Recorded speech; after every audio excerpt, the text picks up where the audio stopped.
자, 오늘은 어떤 뉴스를 통해서 돈이 보이는 주식을 찾을지 MBN골드의 황대현 매니저 나오셨습니다. 어서 오세요. 예, 안녕하세요. 어제 우리 시장의 특징부터 점검해 보실까요? 예. 예, 핵심 키워드는 환율 하락이었다 이렇게 네. 좀 볼 수 있겠고요. 그 미국의 전반적으로 경기 침체 부분이 나면서 강달러에서 좀 약해진 부분이 투자 심리를 회복하게 된 계기였다라고 이제 볼 수 있습니다. 코스피 코스닥 다 상승을 했고요. 6거래일 만에 그 상승을 좀 했던 부분입니다. 특히 최근에 그 들려오는 그 뉴스를 볼 때 바로 그 FOMC에서 이번에 잭슨 홀 미팅에서 금리를 0.75 자이언트 스텝으로 갈 거냐 아니면은 0.5%의 빅 스텝으로 갈 거냐 볼 때 0.5%에 대한 어떤 비둘기파들의 얘기도 기지개가 좀 피고 있다. 이런 부분은 상당히 긍정적이다 이렇게 볼 수 있겠고요.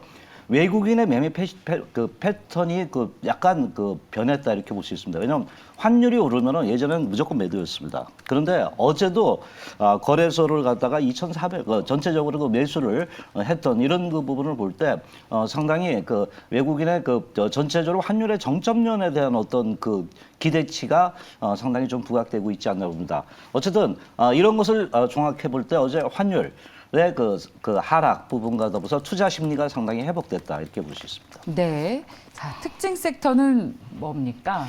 예, 어제는 그 특징 섹터를 볼 때 그 자부처 체감 지수가 상당히 업이 됐다. 맞아요. 지수 대비 이렇게 예, 좀 우리가 좋았던 종목들이 있어요. 볼 수가 있는데 예. 어제 이제 그 특징주의 키워드를 보면 K2라든가 또는 이제 충전, M&A 뭐 이런 부분과 더불어서 이제 라면값 인상도 어저께 그 시장에 좀 반영된 이런 모습이었습니다. 좀 세부적으로 좀 본다면은요. 일단 방산 쪽에 그 현대 로템이 일단 포문을 열었다라고 볼 수 있겠고요. 그래서 한 17% 정도 상승을 했죠. 그러면서 K2 흑표 전차에 대한 그 모로코 매출에 대한 기대 이런 부분이 나타나면서 K 방산주들이 상당히 들썩거렸다라고 볼 수 있겠습니다. 그래서 LIG 넥슨, 하나에어로스페이스, 또는 제노카라든가 그 포스코, 퍼스텍 이런 종목군들의 그 상승이 어저께 강하게 좀 이루어졌던 모습이었고요. 또 어제 그 M&A가 시장을 좀 달궜다라고 이렇게 볼 수 있습니다.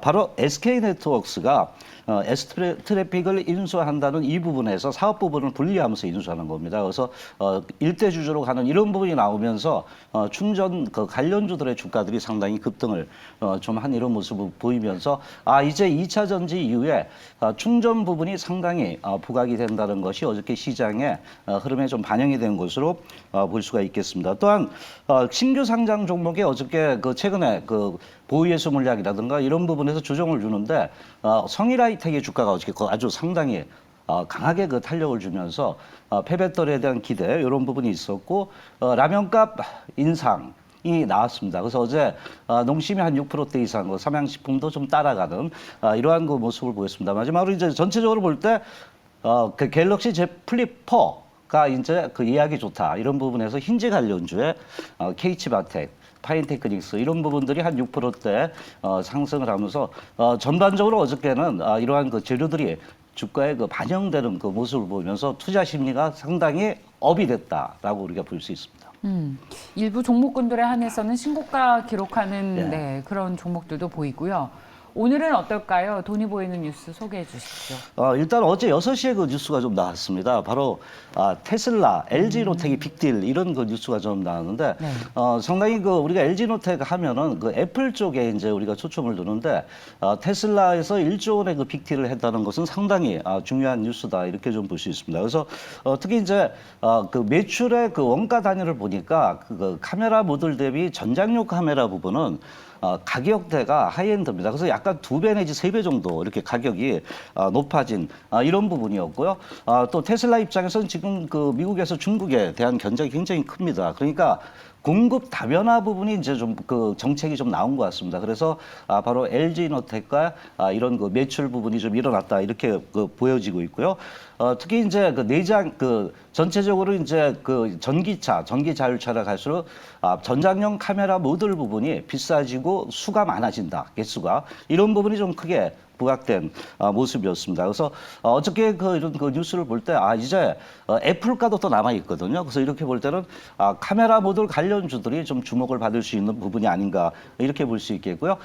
종목들을 좀 이렇게 좀 한번 보도록 하겠습니다. 물론 이제 그 종목들을 보면 이제 프론티어가 이제 그 자동화 장비 쪽에서 상당히 기술력이 좀 있겠고요.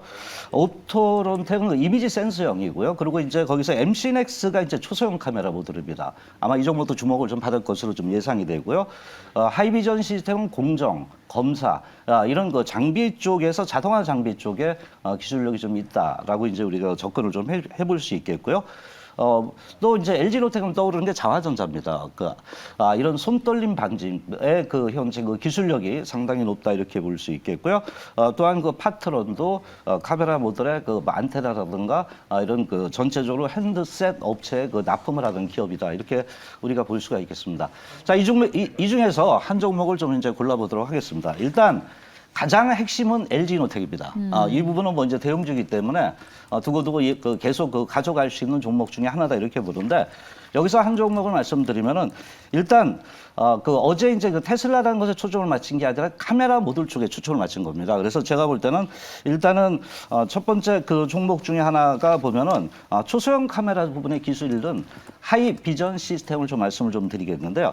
일단 영상 처리 기술하고요. 전반적으로 볼 때 신호 처리 기술이라든가 이쪽에 이제 핵심 기술을 갖고 있는데 동기업이 갖고 있는 기술력에서 볼 때 온라인 기술이 있습니다. 액티브 온라인 기술인데 이미지라든가 센서 이런 부분을 갖다 초점을 갖다가 정확하게 맞춰주는 겁니다. 초소형 카메라는 그것이 가장 핵심이라고 볼 수 있거든요. 그래서 이 부분에 대한 현재 매출에 대한 기대가 있고요.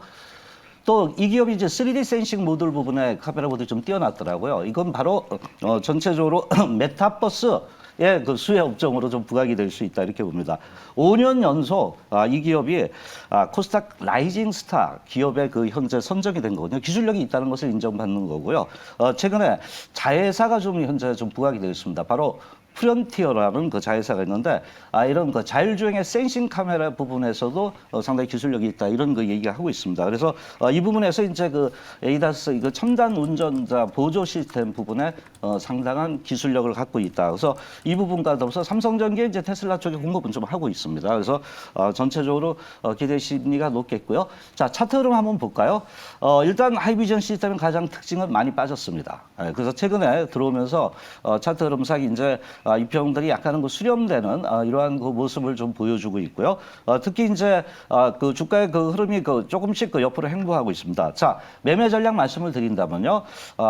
주가가 이제 약간 이제 어느 정도 하방 경직성을 좀 보이는 시점에 있고요. 이평 저항이 있기 때문에 추격 매수보단 항상 밴드를 제가 말씀드리죠. 15,800원 정도 매수 전후로 해서 기준가를 목표가는 1차적으로 17,900원, 손절 라인은 14,900원대로 하시면 되겠습니다.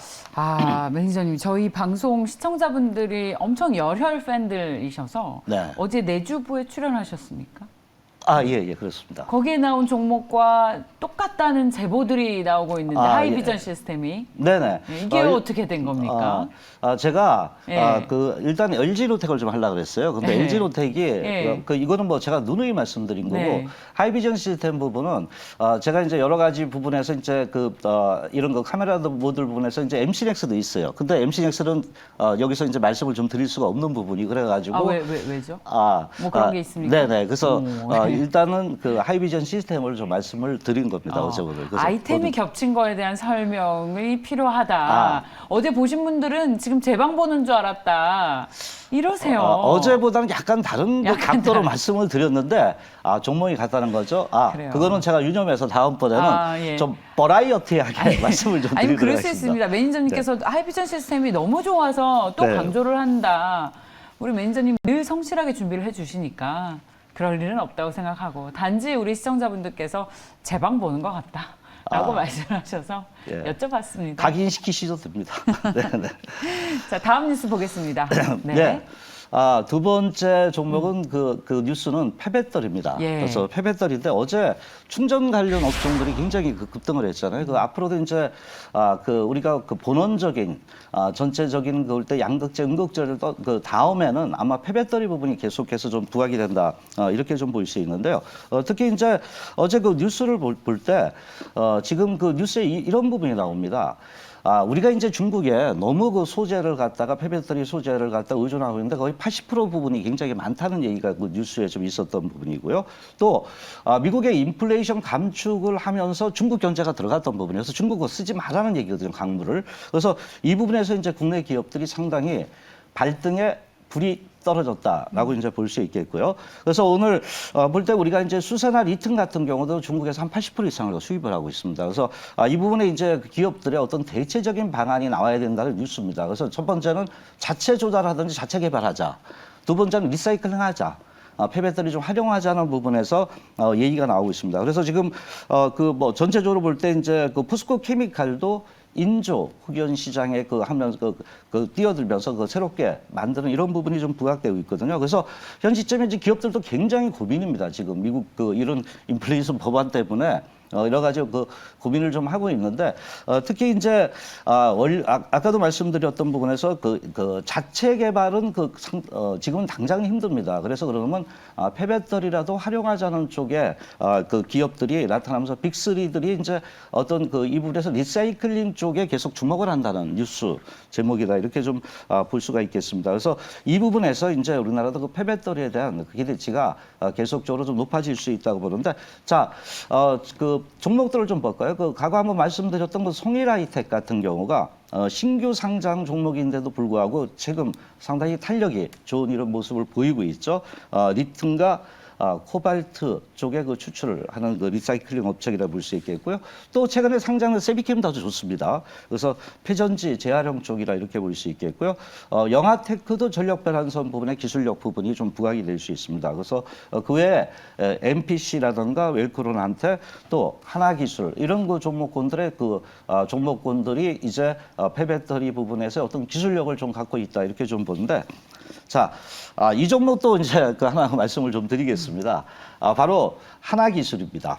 하나기술은 2차 장비 업체입니다. 근데 제가 볼 때 하나기술은 패키지 쪽에 기술력이 좀 뛰어나다 보니까 총괄적으로 다 수주를 하는 기업 중에 하나다 보는데 그런 기술력이 있다 보니까 전체적으로 2차 전지 제조사 중에 우리나라에서 LG 또는 삼성, SK 이노베이션 모든 것에 다 들어가고 있다 이렇게 부르고요. 최근에 이런 폐배터리 성능 장비 검사를 들어갔는데 지금 현재 보니까 환경 공단 간헐센터에 납품을 하고 있습니다. 한 80억 정도 나오고 있는데 현재 제가 이제 장점으로 보는 게 뭐냐면 경쟁사가 없습니다. 그래서 이런 폐배터리 장비 검사 부분에 기대가 있다 보고요. 자, 빠르게 매매 전략 말씀을 좀 드리겠습니다. 일단 전체적으로 이 종목도 그동안 낙폭이 있었다 이렇게 보고요. 차트 흐름과 더불어서 매매 전략 말씀을 드리면은 매수가는 55,500원대, 그리고 목표가는 6만 원대, 순절가는 52,500원대로 말씀을 좀 드리겠습니다. 네, 자 하나 기술을 봤습니다. 돈이 보이는 뉴스 이제 마지막 소식인데요. 뭘 볼까요? 네옴시티입니다. 네. 제2의 중동범에 대한 기대가 있다 그런데 저는 이번에 이거 보면서 좀 가능성이 있다고 좀 보고 있습니다. 왜냐하면 예전에 이제 네옴시티 관련주로 막 부각이 됐었는데 그게 이제 카더라하고 끝날 줄 알았는데 이거는 정말로 진척도가 좀 높아지고 있는데 그 원인 중에 하나는 뉴스를 본다면은 원희룡 장관이 이번 30일 날 바로 이제 이런 글로벌 이런 컨퍼런스에서 책임자를 만납니다. 그래서 만나가지고 거기다 구체적인데 그 다음 10월달, 11월달에 이것을 주재하는 바로 빈살만 사우디 왕자가 온다 그럽니다. 그래서 이런 부분에서 총 사업비가 650조인데 건물을 2개 짓는 거더라고요. 그래서 굉장히 이거는 정말 중동이 돈을 많이 벌었구나 하는 걸 좀 느꼈고요. 진행이 되고 있다는 겁니다. 자, 거기에 관련주 간단히 좀 말씀드리면 현대건설 미리 들어갔습니다. 더 라인에서 공사를 수주했습니다. 삼성물산과 더불어서 그리고 또한 이제 히림도 이제 용역 설계 부분이고요. 그 다음에 한미글로벌과 대한전선 이런 종목이 있는데 거기서 이제 한 종목을 좀 말씀을 드리면 한미글로벌 말씀을 좀 드리도록 하겠습니다. 일단 한미글로벌은 국내 최초 기업이라고 이렇게 보는데. 건설 사업의 그 관리 그 전문 회사입니다. 미국의 그 파슨스하고 이제 합작법인이더라고요. 그래서 이 부분에서 국내 그 최초로 이제 이러한 그 건설 사업 관리 그 전문 회사다 이렇게 보는데 물론 여러 가지로 볼 때 이제 그 과거에는 그 상사 부분이 좀 비슷했었습니다. 그런데 최근에 사업 구조 조정을 계속 했던 부분이고 미국에서 그 이런 그 PM 업체에서 그 미국을 제외하고 뭐 한 10위 안에 들었다니까 기술력은 좀 있는 기업이다 이렇게 우리가 볼 수 있습니다. 가장 그 이 종목을 좀 주목한 배경 중에 하나는 바로 네옴시티 프로젝트에 더 라인이 있거든요. 완에. 그래서 그 부분에 이제 복합 단지를 그 수주한 부분이 있다라고 이제 말씀을 드리고요. 또 네옴시티 부분에서 이제 계속적으로 참여할 계획을 갖고 있고 아마 참여가 되지 않을까 이렇게 좀 봅니다. 차트 흐름을 좀 보도록 하겠습니다. 자, 한미글로벌은 최근 그 주가가 이제 한 단계 이렇게 반등한 이후에 약간의 그 조정을 주고 있는 이런 모습을 보이고 있는데요. 눌림목이라 그러죠, 우리가. 그러면서도 이평들이 아직까지 정배열의 흐름으로 현재 진행이 되고 있다 이렇게 좀 보겠죠. 자, 매매 전략 말씀을 드릴게요. 매수가는 일단 12,800원대, 그 목표가는 14,500원대와 그 손절 라인은 12,100원대로 접근을 하시면 되겠습니다. 한미글로벌 시간의 거래에서 상한가 기록했어요. 네, 상당히 좀 네. 그 영향이 아마 네옴시티 영향이 반영이 됐나 봅니다. 예. 네네. 그래도 이제 저희 장중에도 네. 충분히 추격 매수는 자제는 좀 하시는 게 좋겠죠. 네. 네. 자, 한미글로벌까지 살펴봤습니다. 무료 방송 계획 있으십니까? 네, 오늘도 바로 4시에 그 시작합니다. 제가 그 상반기와는 다르다 부분에 대해서 핵심 부분을 말씀드리고요. 하반기에 끌어갈 중심주와 내 총계좌에서 어떻게 수익을 가져갈 수 있는가 부분에 대해서 정확하게 말씀을 드리니까요. 많이 참석하시면 됩니다. 유튜브에서 또는 MBN 우리 홈페이지에 들어오시면 됩니다. MBN 골드의 황대현 매니저와 함께했습니다. 말씀 잘 들었습니다. 네, 감사합니다.